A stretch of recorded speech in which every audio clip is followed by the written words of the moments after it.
Good evening and welcome to the special coverage of the GCC-US Summit held today in the capital Riyadh, the Kingdom of Saudi Arabia. We are here and we will cover pivotal moments shaping our region and the world. Today we stand at the crossroads of diplomacy and history as the President of the United States, Donald Trump, begins a significant tour of the Middle East with the Kingdom of Saudi Arabia as his first official stop to attend the GCC-US Summit. This marks not only a renewed engagement between East and West, but also a defining chapter in the dialogue of peace, security, and regional cooperation.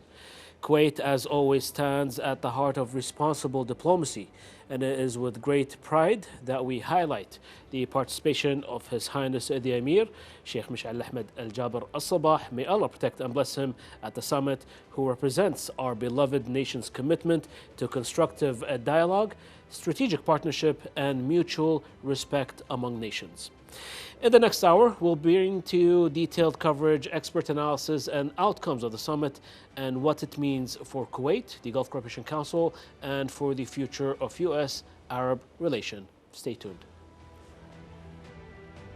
His Highness the Emir, Sheikh Mish'al Ahmed Al Jaber Al Sabah, may Allah protect and bless him, delivered a speech at the GCC-US Summit in the capital Riyadh. In the speech, His Highness the Emir expressed appreciation to the custodian of the two holy mosques of the Kingdom of Saudi Arabia, King Salman bin Abdul Aziz Al Saud, and His Royal Highness Prince Mohammed bin Salman Al Saud, the Crown Prince and Prime Minister, for the warm welcome and generous hospitality. His Highness the Emir also extended his appreciation to the leaders of the GCC states for their great support for the state of Kuwait during its current presidency of the Gulf Cooperation Council and for their efforts in solidifying the unity of the Gulf member states, while enhancing partnership with the United States of America led by President Donald Trump. His Highness the Emir hailed the historical relationship and the solid strategic partnership between the Gulf Cooperation Council and the United States of America and their shared vision for the future of peace, stability, and development. In the economy, His Highness the Emir looked forward to launching joint initiatives to invest in smart infrastructure, support innovation and entrepreneurship, promote fair and free trade, and stimulate small and medium-sized enterprises. His Highness also commended the cooperation between the United States of America and the state of Kuwait, and expressed desire to increase the volume of investments between the strategic allies. Regarding the regional and global challenges and escalations, His Highness the Emir called on the GCC states to unify their positions to maintain the security and stability of the region, while achieving the common goals of the GCC member states and the United States of America. His Highness the Emir emphasized the GCC countries' belief that the stability of the region is a shared responsibility and that a partnership with the United States represents a cornerstone in this path. His Highness further aspired for the summit to represent an entry point for addressing the region's concerns, mainly the stalled peace process in the Middle East, with calls to reach a just and comprehensive solution to the Palestinian cause in accordance with international legitimacy resolutions and the Arab Peace Initiative, ensuring the establishment of an independent Palestinian state on the 1967 borders, with East Jerusalem as its capital. His Highness the Emir also urged to strengthen the efforts of the international community to ensure the security and stability of Syria, safeguard its sovereignty and territorial integrity, as well as end the suffering of its people. On the humanitarian and development level, His Highness the Emir affirmed Kuwait's commitment to strengthening relief and humanitarian work in conflict and disaster zones, and called for further Gulf-US coordination to ensure an effective and sustainable response to the needs of affected communities. In his speech, His Highness also proposed establishing Gulf-US forums for cultural and educational dialogue with the aim of supporting scientific exchange programs, joint research, youth empowerment, and promoting values of tolerance, openness, and cultural understanding.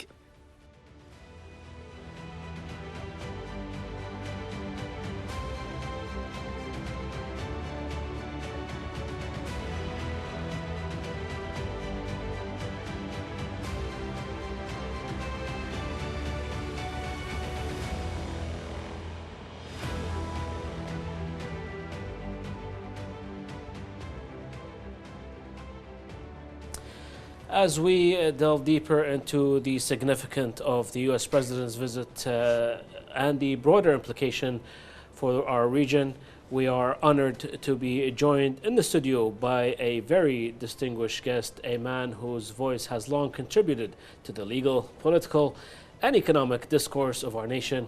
He is an academic of law, a seasoned political and economic analyst, Dr. Mohammed Al-Fahad. It's always a pleasure to have you here with us. Thank you so much, my brother. Dr. Mohammed, let's get right into it. Why does this year's GCC Summit matter more than ever, geopolitically and economically? I believe this time we can see and find many crucial issues in the world. As you said, the geopolitical and economical.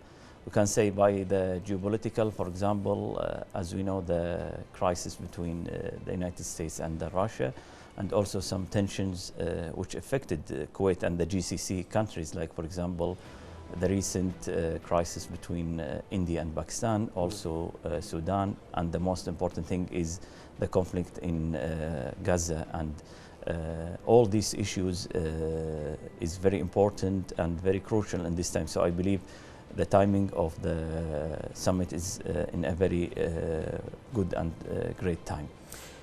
Specifically, also let's not forget the tariffs that's been Exactly. Imposed in the region. That has a economically it impacts the Of course, yeah, I believe the tariffs, the United States tariffs issued by President Trump, has a huge impact in the world, as we find in all the news we followed, how the tariffs and how the countries responded to these tariffs, for example, China and the European Union, how they responded to the tariffs. So I believe we are living now in very, very tension, like, for example, times, as you said, economically and politically and geopolitically. Absolutely, absolutely. We will talk more into this later on, but let's focus on first the GCC Summit. Is the GCC still a serious decision-making body, or has it become more a symbolic gathering, in your opinion? I believe nowadays we can find that the GCC are playing a very important role in the world. All over the world, the people see how the GCC are playing a very important role in political and also economical. For example, recent years we can find that the GCC are presenting in all the events in the world, and they are one of the main playmaker in the world, especially to try to increase the economical aspect of the countries, as also as a peace playmaker in many tension in the world, as we said about in Gaza or in India and Pakistan, or in every these roles. The GCC are playing a very important role, try to solve this problem and try to make the world more peaceful. So I think the role of the GCC now is playing a very important role, and one of the main playmaker in the world, I believe. So in your opinion, it is still a significant body that unifies actually the stance for the GCC nation? Yes, of course, and everyone could notice that how the GCC are playing a very important role. And if we find out all the crises now in the world, we can find that the GCC countries are represented in this as a main peacemaker in these conflicts and try to solve all these issues. So we can find that GCC are now have a very important role in any crisis in the world, and try to solve these problems. So I believe As responded to your question, no, I believe the GCC position now in a very great position and very important position comparing to the past, as we said.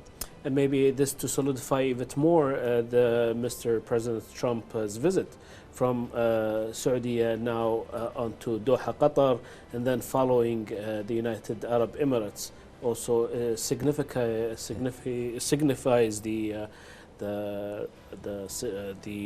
GCC stance when actually involving those nations. Exactly, as you said, if they're one of the most powerful states in the world, starting their visit after they won in the election with the GCC countries, it's a very indication that the GCC has now played a very important role in the world, as everyone noticed in this moment. Absolutely. Now, which announcements or deals at this year's summit generally moves the needle in the region? I believe, as I found out also from the summit, like the notice and all these things, they are focusing in many aspects. One of the main aspects is, of course, the security of the GCC nations and how they improve the system. Also, they are focusing in the economic sector and how they improve the economic sector in all the GCC countries, how they work together to build a very economical and a very strong economic system in all the GCC countries. We can find out that the GCC countries started to build a very good economic system by starting by the train, as we heard about the train that connected all the Gulf states together, and they are working in many aspects. Some of we heard about the currency and all these things. Also, they are focusing on the ecosystem of all the Gulf states, which is, I believe, a very interesting point that all the world need to now working on trying to solve all the ecosystem problems and try to build very strong system. And also, I find out that they are working on as we are now living in a new AI system, so you need to protect and have and to be ready to this new innovation and try to put a very key measures to try to protect the system in all GCC countries. Absolutely. Of course, we'll wait until the final communique of the summit comes out so we can actually review it even more. But I want to ask you about the speech of His Highness the Emir during the summit. What outcome or what basis can you derive from that information? Actually, the Highness Emir of Kuwait, Sheikh Mish'al, gave a very strong speech in this summit and focusing in many important points. One of the points is to try to increase the cooperation between the GCC countries, including Kuwait and the United States, and also to try to solve all the regional problems, especially in Gaza and India and Pakistan. And one of the most important points, I believe, and I noticed that the suggestion from the Highness Emir of Kuwait about making a regional forum for all the GCC countries with the United States to build a very strong cooperation, especially in the educational system. It's a very interesting point because we know that the United States has one of the most important universities in the world and the best educational system. So I believe it was a very great idea and a very great suggestion to build upon it in the future. We'll get into more details later on throughout the coverage. But Dr. Mohammed, let's pause right now for a bit and we'll continue with more after this presentation.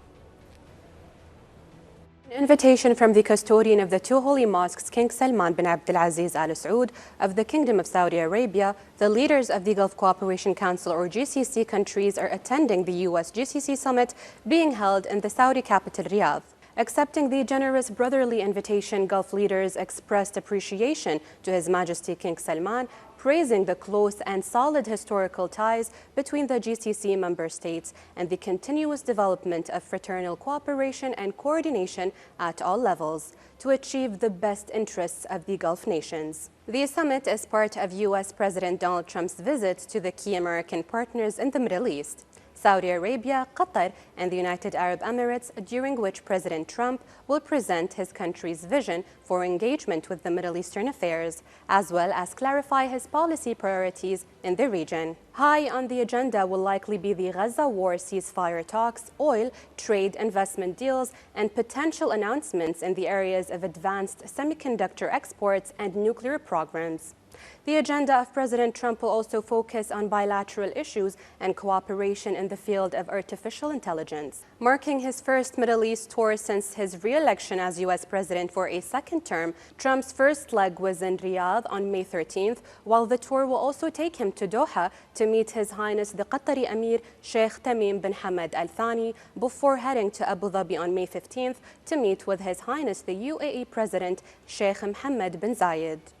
President Trump has long enjoyed a warm relationship with Gulf Arab states, in particular the UAE and Saudi Arabia, where he has several business ventures and planned real estate projects. Meanwhile, the United States of America has already established strategic partnerships with most Arab and Gulf states individually, and the next step is to similarly upgrade its relationship with the GCC organizations and expand the scope of their cooperation. This year marks the 5th U.S. GCC Summit, being held at the invitation of the custodian of the two holy mosques, King Salman bin Abdulaziz Al Saud, King of the Kingdom of Saudi Arabia, in Riyadh.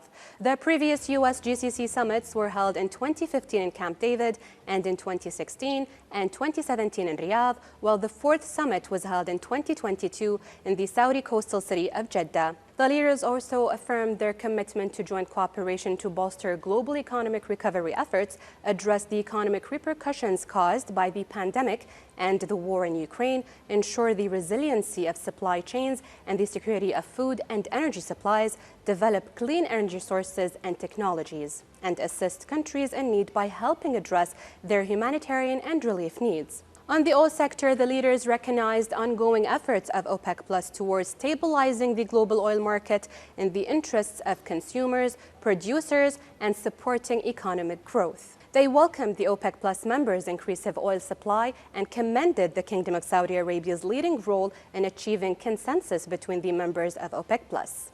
A host of key topics were on the table of discussion regarding these issues, including various ways to enhance the U.S.-GCC joint cooperation aimed at strengthening deterrence and the defense capabilities of GCC member states, as well as enhanced integration in their air and missile defenses and maritime security capabilities and early warning systems and information sharing. Amid promises to continue to hold the U.S.-GCC Summit annually, U.S. and Gulf leaders agreed on the significance of this year's summit, which is taking place amid turbulent geopolitical tensions, challenges, and changes.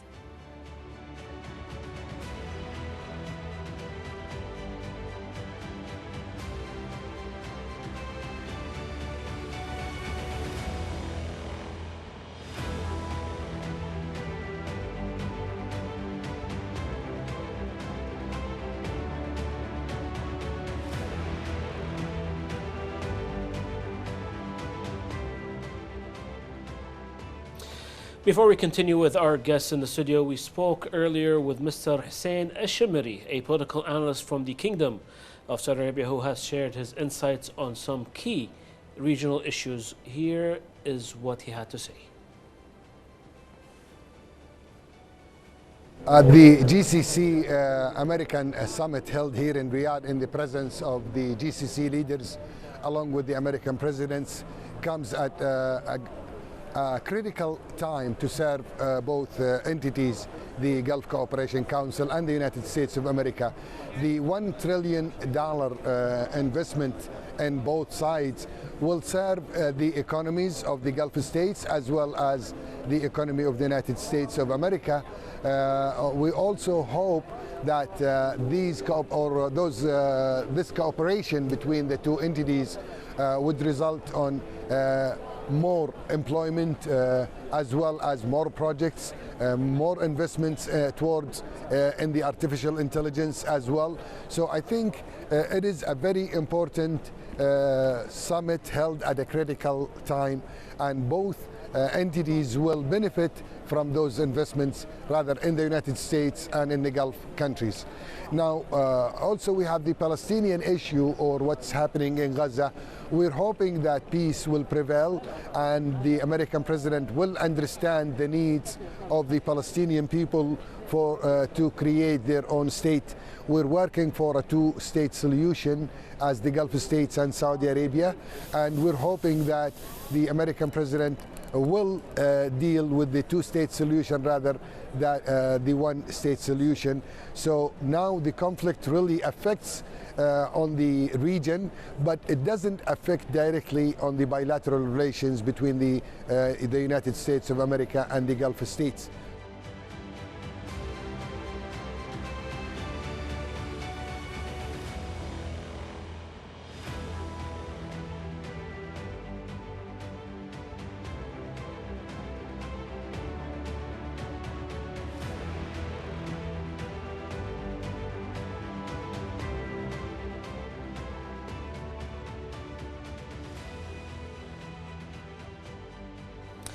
That was Mr. Hussein al-Shamiri, a political analyst from the Kingdom of Saudi Arabia, sharing his insights on the region. Dr. Mohammed, what are your thoughts about what Mr. Hussein mentioned, and if anything actually stands out? Actually, what's interesting that Mr. Hussein exactly thought about what we said earlier about the importance of the GCC summit, especially as he said about the economical and political. Also, I mentioned and I said that he speak about the AI and artificial intelligence and the importance of the artificial intelligence. Also, he emphasized about the ending the crisis in Gaza and have the Palestinian their own state. All these issues, I believe, and I agree with him that this is the GCC summit was focusing on resolving all these important issues. A whole lot of interests are circulating around AI in those days. Exactly. Especially with one of the main AI companies are actually looking at the United Arab Emirates for a base over there as well. Exactly, yes. Because the AI now is the main issue in all the world now. Now let's get back into our earlier discussions. What are your thoughts about, or was there anything missing from the summit that signals any political hesitation? To be honest, when I look about the summit, the whole summit, I was thinking about more focusing on the Palestinian crisis, as it is. We can see that is a very important issue for all the region, not only the GCC, and GCC countries is involving in this issue. So especially President Trump plays a very important role in this crisis.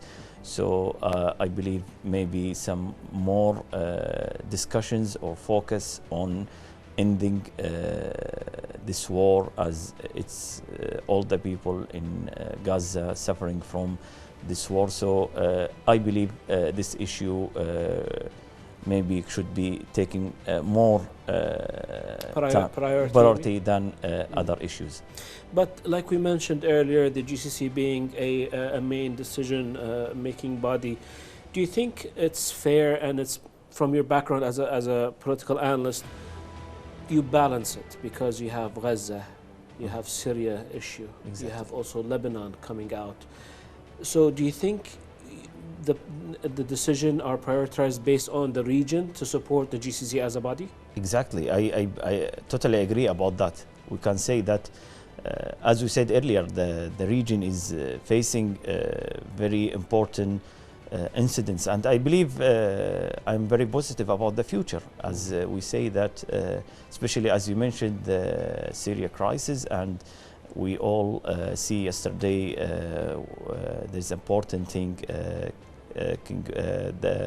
about the crisis in Syria, and they delete the sanctions against the Syrian regime, which will impact a very huge impact on the region, the GCC region.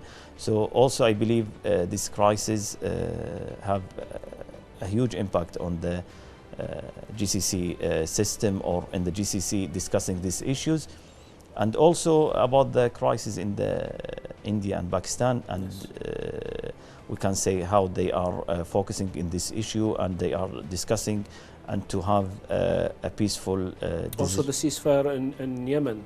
Exactly. For this, the involvement of the US, and also the US president also had a sideline meeting with the Syrian leader. Exactly. Earlier. Yes. As I find that, and as the Prince Mohammed bin Salman plays a very important role in this issue, either in Yemen or in Syria, or all also in we can find that in Sudan, on all these issues. And I believe they are the GCC focusing now to end all these conflicts, to make a very to make the region stabilize the region, so we can work now in the future the economic for the benefit of all the countries. And we start now, we are suffer for a long time of these conflicts, and I think and I believe it is the time. It's time to rebuild and exactly. be more economically flourished. Now, are we expecting any changes among the Gulf American security structure? Now, this is something we know. The Saudi signed I'm not sure about the number, but I think it's around $140 billion exactly. Arms deal. Now, how does that play effect, and if there's any changes in security structure for the Gulf region? Actually, I believe for the structure of the GCC countries, especially about the security, and we can say that we are on the same line with the United States for a long time, that we have treaties regarding all the army and all these things. However, I think there is a shift regarding the economic, because before that we are focusing on making treaties with the United States. Now we are trying to open a new, we can say, windows with another countries. We see that now China with the GCC countries play a very important role, and the countries for the GCC trying to make allies with the strong allies with the China. So I believe we are working in two sides. For the security, we are still working with the United States in this aspect, and for the economic, we are open a new windows, especially with China. It's more of a strategic alliance exactly. with the US in the defense and security matter. Exactly. Because also His Highness Emir mentioned it in his speech, that Kuwait has always embedded the support we got during the Gulf War by our American allies. Exactly, yes. Exactly, in the 1990s.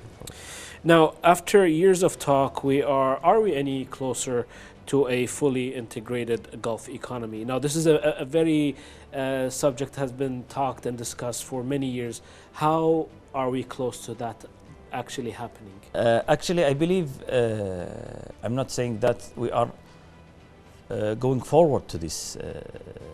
Last week, I integrated the economical system between the GCC countries.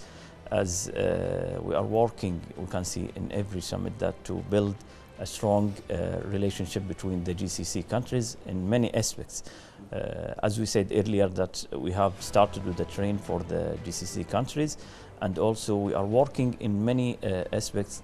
For example, we can say that the electricity, now we have sharing very strong, we have very strong treaties regarding the electricity between all the GCC countries, and also we can say the harmony between all the GCC leaders, and they are trying to build a very interesting, a very important economic system and cooperation in many aspects. So I believe we are heading to the right direction in the future, and I believe we have a bright future for all the GCC countries.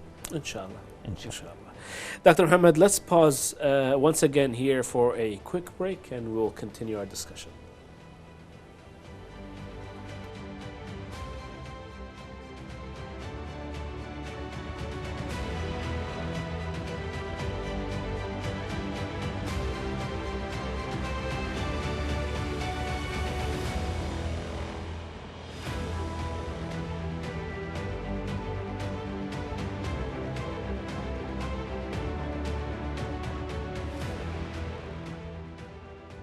Riyadh will host a high-stakes Gulf-US summit, where leaders of the Gulf Cooperation Council will meet with US President Donald Trump during his first official foreign trip of his second term of the Middle East.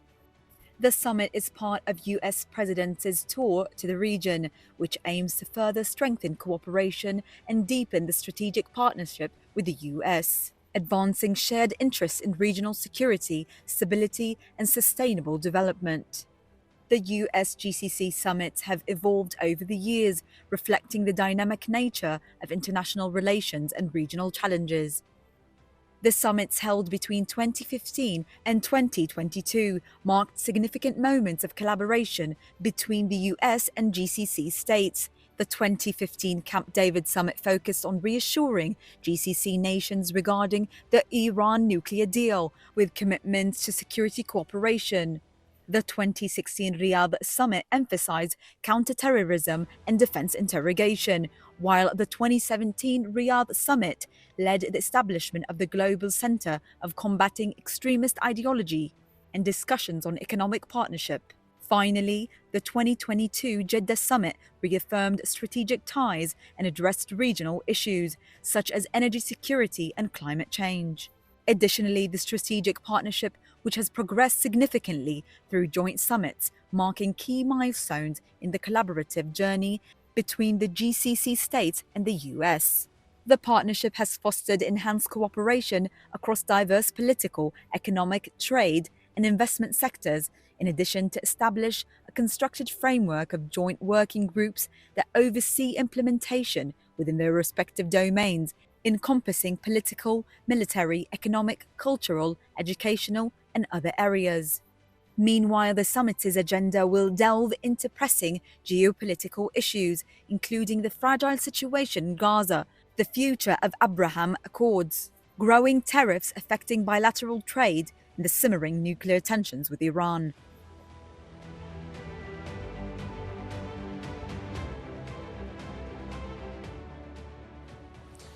Welcome back to our live special coverage of the GCC-US Summit that was held today in the capital Riyadh of the Kingdom of Saudi Arabia. Joining us now over or live, Dr. Nabil Mikhail, a writer and a political analyst from Washington, D.C., from the United States. Dr. Nabil, welcome. Thank you for the invitation, and How do you assess the impact of U.S. foreign policy priorities, particularly in relations to specific countries, for example, China, NATO, unity, or even the climate cooperation? Good question. I think President Trump has his own set of priorities, which he labeled America first. So he measures every aspect of his diplomacy as how it will impact the American national interest. And from his speech yesterday at the Saudi-US Forum and from the important speeches at today's summit, it is very evident that he focuses on the Gulf as a top strategic area for the United States. For one, he promises or pledges no wars. He repudiated yesterday's what I call the foreign policy interventionist courses or doctrines that were pursued and applied by his predecessors.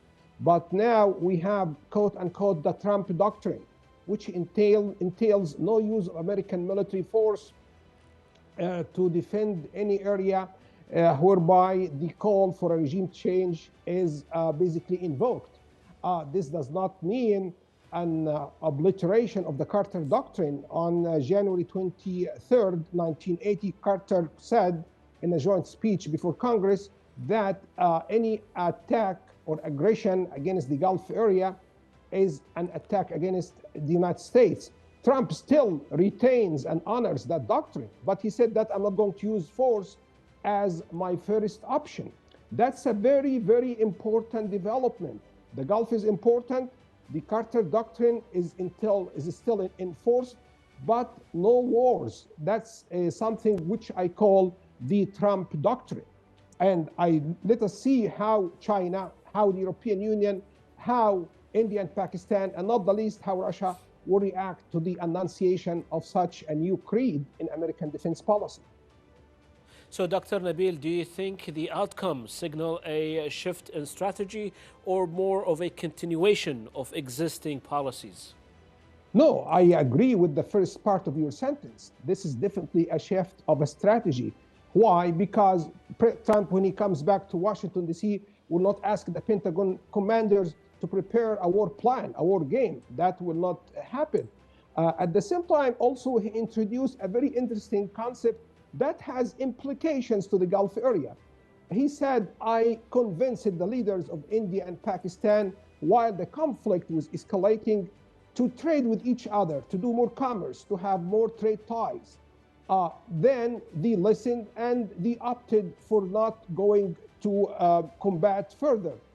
And also he said that I hope that Ukraine and Russia will restore their normal relations, which of course, because of the proximity, geographically speaking, and the historical ties, could mean more trade and more commerce. So Trump also was enunciating another aspect of his foreign policy doctrine. Trade, commerce, economic relationships could replace the inclination to go to war. How much force or how much enthusiasm will he lend to such a concept remains to be seen. But if this is applied to the Gulf, he wants to normalize relationship between the Arabs and the Iranians to a degree where Iran will not threaten or do anything that is lethal or crazy against the Arab Gulf states, and it must respect their sovereignty. At the same time, a degree of normalization could be issued and initiated between the Arab countries and Iran under many names: Arab solidarity, Islamic unity, or basically good neighborhood policies. So Trump was talking about peace, and that means a further boosting of the Gulf area as a stable area, as a secure area, and for sure as a prosperous area. Dr. Nabil Mikhail, writer and political analyst from Washington, D.C., we thank you for your valuable input. Dr. Mohammed, we heard what Dr. Nabil had to say. He talked about U.S. foreign policy and how the strategy is changing, yet same as continuing as in the past years. Your thoughts? Actually, Dr. Namir mentioned a very interesting points about the GCC summit, especially that President Trump and the GCC leaders try to make the region peaceful again, and especially about the relation between the Kuwait or the GCC countries with the Iranian regime, as he mentioned, that normalize the relation between the GCC and the Iranian regime. I believe, especially regarding the nuclear program, there are very huge focus also in the summit about this issue, as we are, if we need to transfer to the peaceful region, we should have to deal with this huge issue regarding the nuclear program. So I believe we have now to have a new plan for the future, and also the Iranian regime should think about trying to cooperate with the GCC countries for the benefit of both, like for the GCC countries and for Iranian regime. So I believe this is one of the main issues now, trying to resolve about making the region peaceful again. Interesting. Now, in our final segment, let's talk more about some of the issues we touched base earlier. First off, can the GCC genuinely lead in clean energy? Because we talked briefly about climate and climate change. Or is it just a global optics? Let's be frank in this. Exactly, yes. Exactly. I believe we are not reaching, at the moment, not reaching a strong position in the ecosystem or about especially the environment issues, as we're relying a lot on spending on the like oil or these issues. But I believe we are working. We can see that there was commitment, especially during the last COP meeting that happened in the region. There were commitment even from Kuwait. Exactly. Now, how serious are we in implementing this? I believe we are. The GCC countries are very strong to try to solve these issues. As we are now, the GCC countries now trying to build a new cities, like clean cities. Clean cities. For example, Neom in the Saudi Arabia, and also some cities in Abu Dhabi, and also we can say also in Kuwait. We are planning. If we see that the future building of the government's building, we can say that they are focusing on the environment. This issue is not easy to implement completely, but I believe they are very important for the GCC countries, and it should be important as it is a very important issue. As we say that it's now the people speak about the climate change and everything. All these issues is like together can have a very important issue in the future for the GCC countries. Now, earlier we also spoke briefly about tariffs, and we mentioned China, and also Dr. Nabil mentioned the policies that happening between the US and China. Now, as for the GCC, strategically drifting, like you mentioned earlier, towards China, or simply heading against Western unpredictability, in your opinion? I believe this shift is very important and very interesting, and I agree with this shift. We can say always the diversification between the sources of income is very interesting thing and very important. Instead of relying on one state, we can have relation between all other states or nations. It will be for the benefit of the GCC.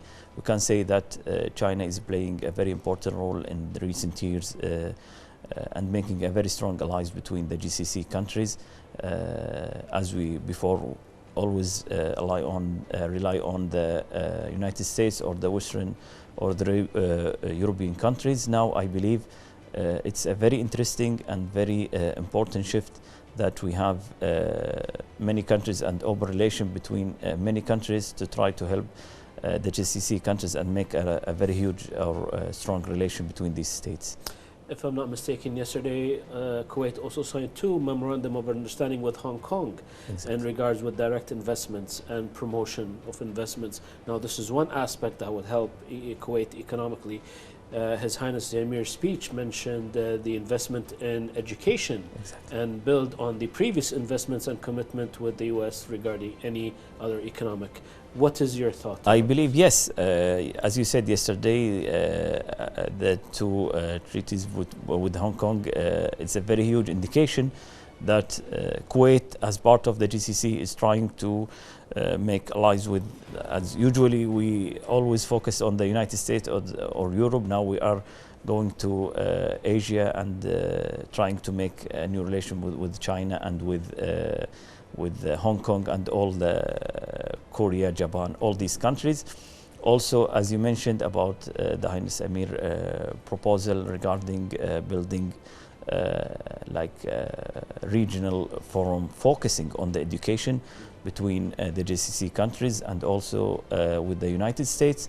As we said, it's very interesting and important proposal in this years, especially that United States have the most significant and most important and the best educational system in the world. So it's a very good opportunity to benefit from the relation between the United States and the GCC countries.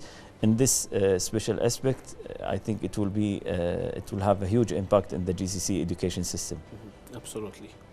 Now, after a year and a half of devastating genocidal war on Gaza, and we mentioned earlier that the priorities were balanced between the issues, the regional issues of the GCC. Why have we not seen any concentrated effort from the Gulf nations to end this crisis? Actually, I believe it's difficult to understand how as you said, it's regional, because in these days we are facing a lot of tensions in the Middle East. not the most important thing. And we all believe that the Gaza crisis is one of the most brutal issue in the region, and the suffering for all the people in Gaza. And we hope that they are ending this suffering in the near future. I believe now the region is placing in very tension in many aspects. So we can say the Indian-Pakistan conflict, the new Indian-Pakistan conflict, also as we said before, the Syrian crisis, and also the Sudan and Yemen. All these things. It's a sensitive issue because we know Qatar brokered a ceasefire, the first ceasefire deal between Hamas and the Israeli occupation, but we haven't seen the involvement as we hope to see to end the crisis as soon as possible. Exactly, and I believe now we need to work as a GCC countries to try to end these conflicts as soon as possible, as the people in Gaza are suffering from many things, the lack of food, and also the lack of vaccines, and also the diseases. So I believe as a GCC countries now playing a very important role, and especially the visit of the President Trump, I believe should be a very strong focus on ending the Gaza crisis, and it's a very golden opportunity in this time. Inshallah. Dr. Mohammed, as we approach the end of this live coverage, would you like to add your final thoughts on the summit? Yes, I believe we can gain a lot of positive things from this summit. As we mentioned earlier, it comes in a very great time as the GCC or the region, the Middle East region, is facing a lot of important issues. So to have meeting with the most important or powerful state in the world and try to end all these conflicts, I believe it's very interesting time and very interesting summit, especially finally, as we mentioned again and again, and I really like the proposal from the Highness Sheikh Mish'al about making the Forum for Education and try to make allies with the United States in this subject. Absolutely. Dr. Mohammed Fahad, a law academic and political analyst, it's always interesting to have you here with us in the studio, and we appreciate your input. Let's take a quick break and we'll be right back.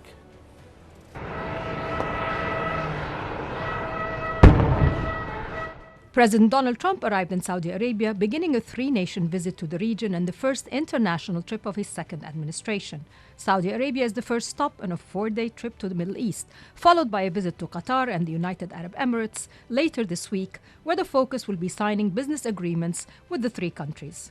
The president was greeted with His Royal Highness Crown Prince Mohammed bin Salman, where the two leaders held private talks on a wide range of topics, from dismantling Iran's nuclear program to efforts to end the war in Gaza, pushing for peace between Russia and Ukraine, and addressing the India-Pakistan tensions. I stood in this very room and look forward to a future in which the nations of this region would drive the forces of terrorism and extremism, drive them right out of existence, and take your place among the proudest, most prosperous, most successful nations anywhere in the world as leaders of a modern and rising Middle East. So exciting.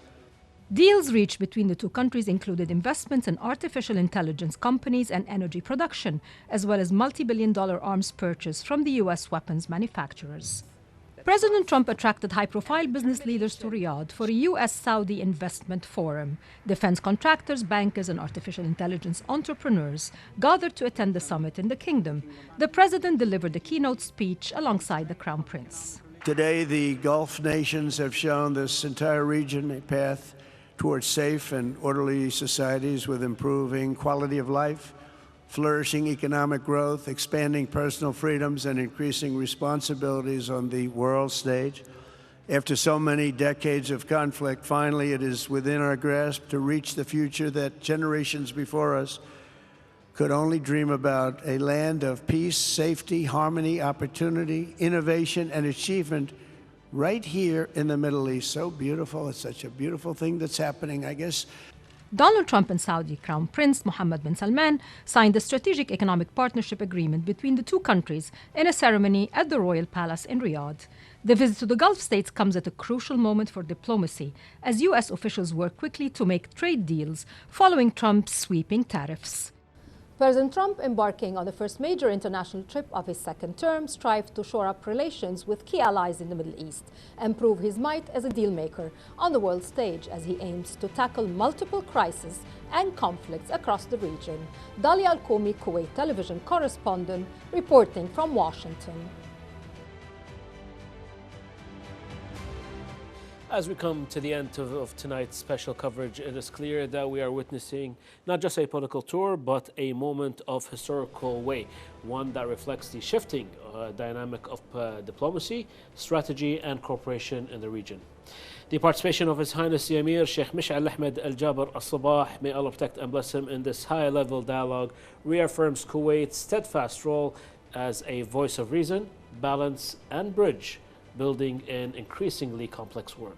We extend our deepest thanks to our esteemed guests in the studio, Dr. Mohammed Al-Fahad, and for the invaluable insights and thoughtful analysis. And to you, our viewers across Kuwait and the Arab world, we thank you for joining us.